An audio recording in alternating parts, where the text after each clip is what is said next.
또다시 충격적인 사건이 드러났습니다. 경기도 부천에서 사망한 지 1년가량 된 여중생의 시신이 백골 상태로 발견됐습니다.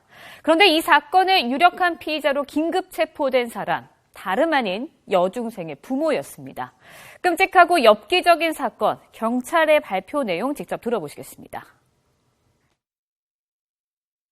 약 5시간 동안 가출 이유 등을 추궁하면서 폭행을 하였고 빗자루와 빨랫대를 이용하여 피해자를 폭행하였으며 폭행 이유는 피해자에게 잠을 자라고 하고 다른 방으로 건너가 잠을 잔 후 같은 날 19시경에 일어나서 작은 방에 가보니 피해자가 사망한 것을 발견하였고 이후 이불을 덮어둔 채 지금까지 약 10여 개월간 사체를 방치하였다고 진술하고 있고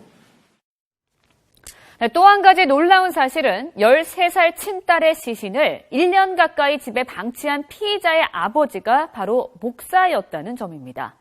딸의 시신을 백골 상태로 내버려둔 아버지, 정작 문 밖에서는 목회 활동을 펼쳤다는 건데요. 목사 아버지는 경찰 조사에서 딸이 사망한 당일 훈계를 했었고 아침에 일어나 보니 죽어 있었다. 이불로 덮어놨는데 냄새가 나 방향제를 뿌려두고 집에 방치했다고 진술했습니다. 끔찍하고 충격적인 사건, 지금 함께 이야기 나눠보도록 하겠습니다. 예, 이런 일이 또 벌어졌습니다. 친부모에 의해서, 친부에 의해서 이 살해당하고 사실상 시신이 지난번엔 훼손이 됐는데 이번에는 이 미이라 상태로 그냥 숨겨놓은 거죠. 이 교수님, 네. 이게 우선 첫째로 제가 참 궁금한 게 많은 게 방향제만 뿌린다고 되는 문제가 아니지 않습니까? 부패하는 과정에서 뭐 예를 들면 어떻게 제가 좀 표현을 잘 못하겠습니다만 액체가 나올 수도 있는 거고 이런 상황이 되는데 이런 걸 그럼 다 처리해가면서 방 안에 숨겨뒀다는 얘기예요? 뭐 그럴 가능성이 있습니다. 지금 보면 이를테면 석회가루 같은 것을 함께 사용한 정황도 일부 보인다라고 지금 보입니다. 석회가루요? 네, 그렇게 되면 그게 뭐예요, 석회가루? 그러면 이제 그 부패의 그 급격한 진화 자체를 상당 부분 막아주면서 상당 부분 그 상태가 좀 유지될 수 있는. 그래서 지난번 그 김길태 그 사건 부산에서 네. 여학생 폭행하고 하는 경우에도 그것을 같이 넣고 시멘트로 이렇게 하는 경우가 있었단 말이죠.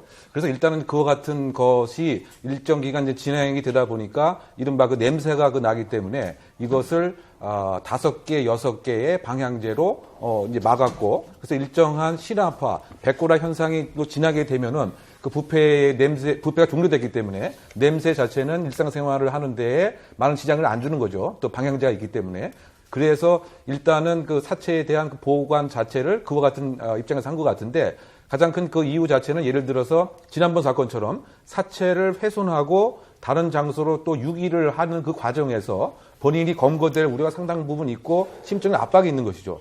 그러다 보니까 자신의 그 일상 공간에 그대로 두는 것이 본인이 생각할 때는 가장 안전할 수가 있다. 이렇게 일단 생각한 것 같습니다. 이 사람이 목사라며요. 그죠? 네네. 이 사람 종교적인 이유 때문에 부활을 믿는다거나 이런 가능성은 배제해도 되나요? 글쎄 지금 아직 조사가 다 이루어지지 않기 때문에 그 동기라든가 맥락이라든가 이것은 조금 더 조사를 해봐야 되는데 혹시 예를 들면 왜곡된 종교관이 있다라고 한다면 사실은 이제 그 영혼은 계속 살 수 있다라든가 기타 그것은 조금 더 지켜봐야 할 대목인데 어쨌든 독일에서 신학 공부도 정통으로 한 거로 봐서는 글쎄요 과연 그 종교적인 이유 때문에 할 것인가 이것은 조금 더 조사가 있어야 될 사항이라고 봅니다. 예. 지금 아버지가 목사라 그러는데 제 생각에는 이런 원인도 있지 않을까 추측해 봅니다.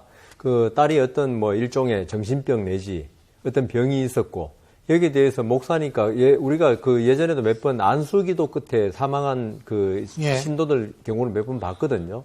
그러니까 아버지로서는 이 딸에 대해서 정신병원에 보낸다든가 어떤 정상적인 치료를 하지 않고 자신의 힘으로 안수기도로서 낫게 하겠다. 그 5시간 폭행했다는 거 있죠. 예. 그것도 보면 안수기도가 그렇게 시간이 많이 걸리거든요.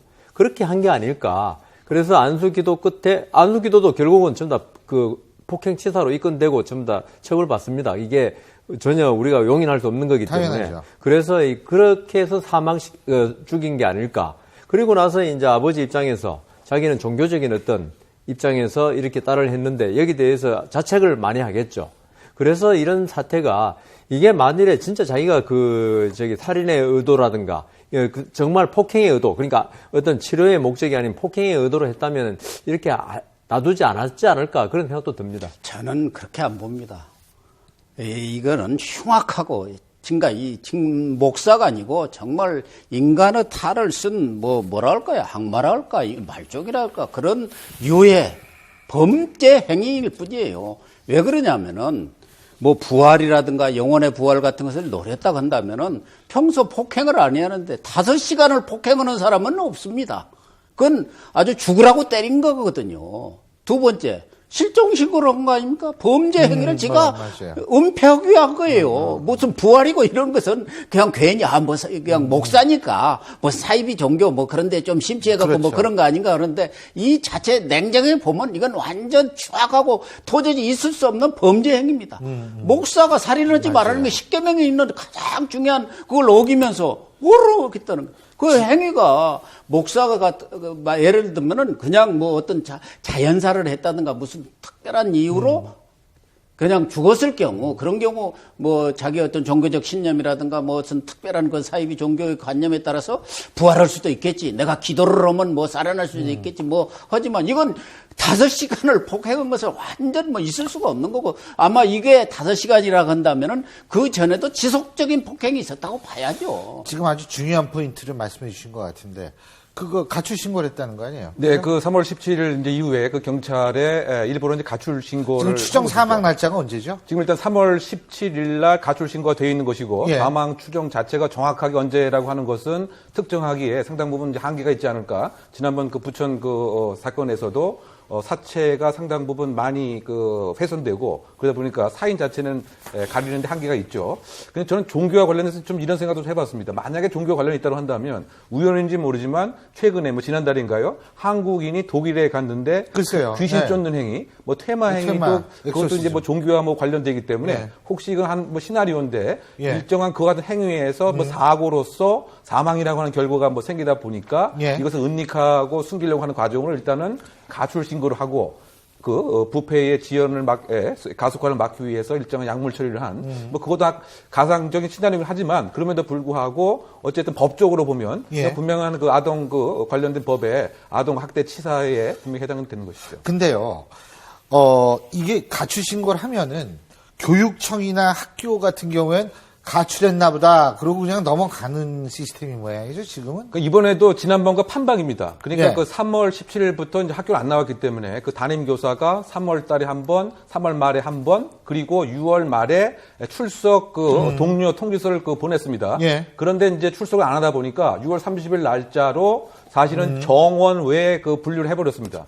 정원에 분류가 되다 보니까 그 다음은 학교도 그렇고 경찰 관서도 그렇고 그야말로 이제 방치의 사각지대 그대로 놓여졌던 똑같은 판박이 사건이 아닌가 이렇게 생각합니다. 그러니까 예. 아까 고 교수님이 이제 자기 범죄를 숨기기 위해서 가출 신고, 실종 신고했다는데 그럴 수는 있는 거죠. 학교에서 계속적으로 연락 오는데 학교를 못 보내게 되니까 죽었으니까 이걸 갖다가 이 학생이 죽은 걸 숨기기 위해서 예. 그 범죄의 어떤 경위가 어쨌든 간에 아동이 학교에 못 가는 걸 숨기기 위해서 가출 신고를 하고 그걸 학교에 제출했을 수도 있는 거죠. 그 처벌은 어떻게 돼요? 이렇게 되면? 폭행치사죠. 폭행치사. 네. 시신을 그렇게 막 방 안에 놔둔 건 시신을 어디 옮기거나 옮겼으면 사체 유기가 되지만 그대로 죽은 자리에 놔뒀으면 사체 유기는 안 되고요.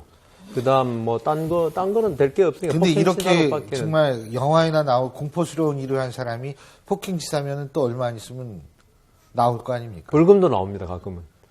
벌금도 나와요. 네. 그러니까 아무래도 이제 이런 아동 학대 관련돼서는 이제 살인의 이제 고의 자체를 이제 입증하는 것이 수사의 하나의 관건인데 지금 우리가 여러 가지 봤지만은 지난번에 울산 계모 사건도 처음에는 예. 상해 치사로 1심에 됐다가 그 변호인의 노력으로 또 살인이 고의가 됐고 지난 부천 인천 사건도 이 살인이라고 하는 고의를 과연 이제 입증할 수 있는 것이냐 예. 이것이 이제 수사의 하나의 과제가 아닌가 생각됩니다. 알겠습니다. 또 하나 예. 이해가 못한 거다. 이건 누가 뭐라해도 도저히 용서할 수 없는 범죄 행위인데 거기 지금 오빠도 있고 언니도 있었다는 거 따로 아닙니까? 산대요, 근데. 따로 살아도 예. 그렇게 장기간 동생이 없어졌다든가 그럴 경우 그게 뭔가 하거나 인지가 되고 나름대로 동생이 어디 갔냐고 찾기도 하고 그랬을 것 같은데 이런 내용들은 아직은 수사가 진행 중이니까 좀 그렇죠. 지켜봐야 할 내용입니다만 어쨌든 의문이 갑니다. 너무나 끔찍해가지고요. 저희가 새로운 소식이 들어오는 대로 여러분들께 계속 전해드리겠습니다.